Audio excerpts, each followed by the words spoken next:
परमात्मा के पैरों के निशान। जन्म से ठीक पहले एक बालक भगवान से कहता है, प्रभु आप मुझे नया जन्म मत दीजिए। मुझे पता है पृथ्वी पर बहुत बुरे लोग रहते हैं, मैं वहाँ नहीं जाना चाहता। और ऐसा कहकर वह उदास होकर बैठ जाता है।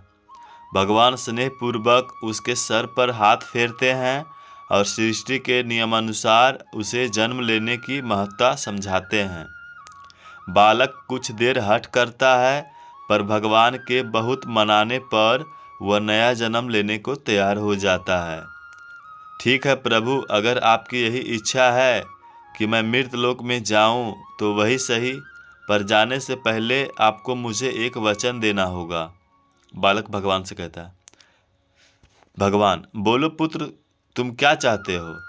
बालक, आप वचन दीजिए कि जब मैं पृथ्वी पर हूँ तब तक हर क्षण आप मेरे साथ होंगे। भगवान, अवश्य ऐसा ही होगा। बालक, पर पृथ्वी पर तो आप अदृश्य हो जाते हैं। भला मैं कैसे जानूंगा कि आप मेरे साथ हैं कि नहीं? भगवान, जब भी तुम आंखें बंद करोगे तो मुझे 2 जोड़ी पैरों के चिन्ह दिखाई देंगे। उन्हें देखकर समझ जाना कि मैं तुम्हारे साथ हूँ। फिर कुछ ही क्षणों में बालक का जन्म हो जाता है। जन्म के बाद वह संसारिक बातों में पड़कर भगवान से हुए वार्तालाप को भूल जाता है, पर मरते समय उसे इस बात की याद आती है तो वह भगवान के वचन की पुष्टि करना चाहता है और आंखें बंद कर अपना जीवन याद करने लगता है। वह देखता है कि उसे जन्म के समय से ही 2 जोड़ी पैरों के निशान दिख रहे हैं, परंतु जिस समय वह अपने सबसे बुरे वक्त से गुजर रहा था उस समय केवल 1 जोड़ी पैरों के ही निशान दिखाई दे रहे थे।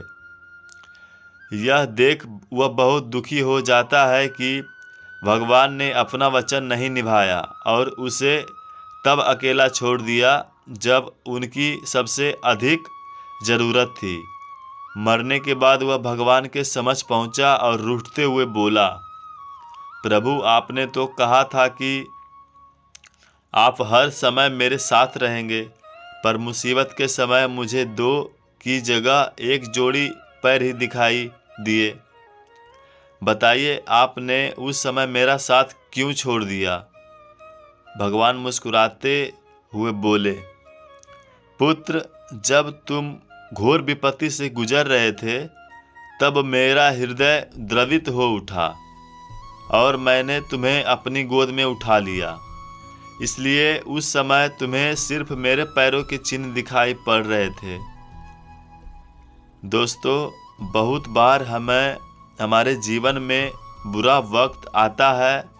कई बार लगता है कि हमारे साथ बहुत बुरा होने वाला है, पर जब बाद में हम पीछे मुड़कर देखते हैं तो पाते हैं कि हमने जितना सोचा था उतना बुरा नहीं हुआ, क्योंकि शायद यही वो समय होता है जब ईश्वर हम पर सबसे ज़्यादा कृपा करता है। अनजाने में हम सोचते हैं कि वो हमारा साथ नहीं दे रहा, पर हकीकत में वो हमें अपनी गोद में उठाए होता है। वीडियो अगर पसंद आए, कहानी पसंद आए तो चैनल को सब्सक्राइब करके जाएंगे और लाइक कर दीजिएगा। धन्यवाद।